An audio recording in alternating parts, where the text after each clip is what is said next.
Hello welcome to Tamil tutorials. So இன்றைக்கி நம்ம என்ன பார்க்குறோம் அப்படின்னா ஷீஷா பார்ட் 1ல் ஷீல்டு கிளாஸ் அப்படின்னா என்ன அப்படிங்கிறத பற்றி பார்க்க போகிறோம். ஓகேங்களா? இதுக்கு முன்னாடி டுட்டோரியலில் நம்ம என்னெல்லாம் பார்த்தோம்? அப்ஸ்ட்ராக்ட் கிளாஸ்னால் என்ன, இன்டர்ஃபேஸ்னால் என்ன, அண்ட் பார்ஷியல் கிளாஸ்னால் என்ன அப்படின்றத பற்றி பார்த்தோம். அது உங்களுக்கு புரிஞ்சிருக்கும்னு நினைக்கிறேன். இப்போ வந்து நம்ம பார்க்க போகிறது ஷீல்டு கிளாஸ். ஓகே ஷீல்டு கிளாஸ்னால் என்ன? ஓகே, நார்மலாக வந்து இன்ஹெரிட்டன்ஸ்னால் முதல்ல உங்களுக்கு என்னன்னு தெரியணும். ஸோ ஒரு கிளாஸோடைய ப்ராப்பர்ட்டிஸ் இன்னொரு கிளாஸ் யூஸ் பண்ணிச்சுன்னா அதுதான் வந்து இன்ஹெரிட்டன்ஸ். அதாவது இப்போ ஒருத்தவங்க வந்து கோடிங் எழுதியிருக்காங்க. ஓகேங்களா? இப்போ ஃபார் எக்ஸாம்பிள் பேங்க் எக்ஸாம்பிள் எடுத்துக்குவோம்.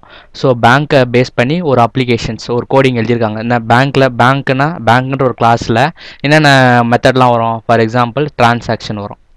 டிரான்சாக்ஷனு, அக்கௌண்ட் டீட்டெயில்ஸு, அந்த அக்கௌண்ட்ஸ் மேனேஜ்மெண்ட், அந்த மாதிரி ஏடிஎம் ப்ராசஸ்ஸு, அந்த மாதிரியான சில விஷயங்கள் வரும். ஸோ அந்த ப்ராசஸ், அந்த அப்ளிகேஷன் வந்து ஒன்லி இது வந்து ரிசர்வ் பேங்க் மட்டும்தான் அந்த அப்ளிகேஷன் எல்லாமே இருக்குமா அப்படின்னா கிடையாது. ஸோ இது எல்லாமே எல்லா பேங்க்குக்கும் இது அப்ளிகபிள். ஸோ ரிசர்வ் பேங்க் மட்டும் இல்லாமல் SBI, Indian bank, Canara bank, so எல்லா பேங்க்குக்கும் அதே தான் வந்து அது வந்து ஒரு ப்ளூ பிரிண்ட் மாதிரி. ஸோ அதை வந்து எல்லா பேங்க்கும் யூஸ் பண்ணிக்கலாம். ஓகேங்களா? அது அப்படி தானே? ஸோ அவங்கவுங்களுக்கு ஏற்ற மாதிரி. ஸோ டிரான்சாக்ஷன்னா அதுதான் டிரான்சாக்ஷன். பேங்க்னாவே கண்டிப்பாக டிரான்சாக்ஷன் இருக்கும். ஸோ அவங்களுடைய ரூல்ஸ் அண்ட் ரெகுலேஷனுக்கு ஏற்ற மாதிரி அவங்க என்ன பண்ணிப்பாங்க? மாடிஃபை பண்ணிப்பாங்க. பட் கான்செப்ட்ன்றது அதுதான். ஸோ அந்த ப்ளூ பிரிண்ட் வந்து எல்லாருமே யூஸ் பண்ணிப்பாங்க. ஸோ இந்த கான்செப்ட் தான். இதுதான் வந்து இன்ஹெரிட்டன்ஸ். ஸோ எதுக்காக இந்த இன்ஹெரிட்டன்ஸ் வந்துச்சு அப்படின்னா, கோடிங் வந்து பக்கமாக எழுதக்கூடாது. ஓகேங்களா? எஃபிஷியண்ட்டாக இருக்கணும் கோடிங். ஓகேங்களா? ஸோ நம்மளுக்கு அவுட்புட் வந்து குறைஞ்ச லைனில் வந்துச்சுன்னா அதுதான் வந்து எஃபிஷியன்ட் கோடிங் அப்படின்னு சொல்கிறாங்க. ஸோ இந்த இன்ஹெரிட்டன்ஸ் இந்த மாதிரி கான்செப்ட்லாம் நம்ம யூஸ் பண்ணி நம்ம வந்து எஃபிஷியண்ட்டாக வந்து யூஸ் பண்ணலாம். ஸோ மெமரியும் கம்மியாகும். ஸோ இந்த மாதிரி நம்ம இன்னொரு கிளாஸோடைய ப்ராப்பர்ட்டிஸ் வந்து நம்ம யூஸ் பண்ணி நம்மளுக்கு ஏற்ற மாதிரி மாடிஃபை பண்ணிக்கலாம். ஓகேங்களா? இன்ஹெரிட்டன்ஸில் நிறைய அட்வான்டேஜஸ் இருக்குது. ஓகேங்களா? ஸோ இன்ஹெரிட்டன்ஸ் டுட்டோரியலில் போகும்போது நான் வந்து இன்டெப்த்தாக நான் என்ன அப்படிங்கிறத வந்து எக்ஸ்பிளனேஷன் வந்து நல்லா கொடுத்துட்றேன். ஓகேங்களா? இப்போ வந்து ஜஸ்ட் சம் பேசிக்ஸ், இன்ஹெரிட்டன்ஸ்னால் என்ன அப்படின்றத மட்டும் தெரிஞ்சுக்கலாம். ஓகே, ஸோ இப்போது இதில் வந்து நம்ம என்ன பண்ண போகிறோம் அப்படின்னா ஷீல்டு கிளாஸ் இல்லையா? ஸோ முதல்ல வந்து நம்ம இன்ஹெரிட் பண்ணிடலாம். ஸோ நார்மலாக வழக்கம் போல் பப்ளிக் கிளாஸ் பேரண்ட் அப்படிங்கிற ஒரு கிளாஸ் வந்து நான் க்ரியேட் பண்ணிக்கிறேன். அந்த கிளாஸுக்குள்ளே பப்ளிக் வாய்டு பேரண்ட் அப்படிங்கிற ஒரு மெத்தடுக்குள்ளே நான் கன்சோல் உள்ள என்ன பண்ணிக்கிறேன்? பேரண்ட் கிளாஸ் மெத்தட் அப்படின்னு நான் வந்து இங்கே வந்து மெத்தட் வந்து க்ரியேட் பண்ணிக்கிறேன். ஸோ இன்னொரு கிளாஸ் வந்து க்ரியேட் பண்ணிக்கிறேன். அந்த கிளாஸோடைய நேம் வந்து சைல்டு. ஸோ நான் பேரண்ட்டை வந்து நான் என்ன பண்ணியிருக்கேன்? இன்ஹெரிட் பண்ணியிருக்கேன். ஸோ இன்ஹெரிட் பண்ண என்ன அர்த்தம்?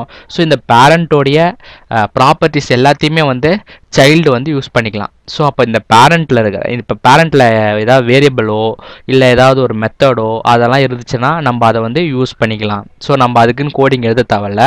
ஸோ அது ஏற்கனவே இருக்கிறத வந்து நம்ம யூஸ் பண்ணிக்கலாம். இதுதான் வந்து இன்ஹெரிட்டன்ஸ். ஓகேங்களா?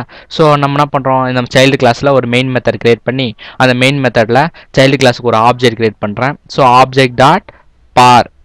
இந்த பாருன்றது என்ன அப்படின்னா பேரண்ட் கிளாஸில் இருக்கிற மெத்தட். ஓகேங்களா? ஸோ அப்போ பேரண்ட் கிளாஸோடைய மெத்தடை வந்து சைல்டு கிளாஸ்லேருந்து நான் ஆக்சஸ் பண்ண முடியுது. இன்ஹெரிட் பண்ணால் என்னால் ஆக்சஸ் பண்ண முடியும். ஸோ இதுதானே வந்து இன்ஹெரிட்டன்ஸ். ஸோ ஷீல்டு கிளாஸ்னால் என்ன? ஸோ இதை அவாய்ட் பண்ணுறதான் வந்து ஷீல்டு கிளாஸ். ஓகேங்களா? ஷீல்டு கிளாஸ்ன்றதே நான் ஒரு கிளாஸ் எழுதியிருக்கேன். அதை வேறு யாருமே இன்ஹெரிட் பண்ணக்கூடாது அப்படின்னா அந்த கிளாஸை வந்து நான் ஷீல்டு கிளாஸ் அப்படின்னு கொடுத்துட்டேன்னா வேறு யாராலையுமே அதை இன்ஹெரிட் பண்ண முடியாது. ஓகேங்களா? இப்போது பேங்க்கு டிரான்சாக்ஷனே கூட வச்சுக்கோங்க.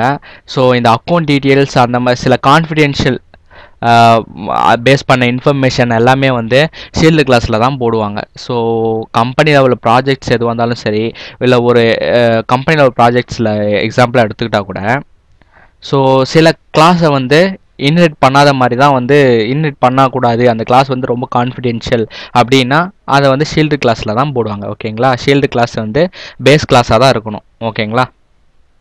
இது வந்து அப்ஸ்ட்ராக்ட் கிளாஸுக்கு வந்து ஆப்போசிட்டான ஒரு கிளாஸ் இது. ஓகேங்களா? ஸோ இப்போ வந்து இதை நம்ம ரன் பண்ணி பார்ப்போம். இப்போ வந்து இது வந்து நார்மல் இன்ஹெரிட்டன்ஸ் தான். ஸோ இப்போ ரன் பண்ணால் ரன் ஆகும் நம்மளுக்கு. ஓகேவா? நம்ம வந்து இன்ஹெரிட் பண்ண முடியுது. ஸோ அப்போ நம்ம வந்து சைல்டு மெத்தட் வந்து பேரண்ட் மெத்தடை கால் பண்ண முடியுது.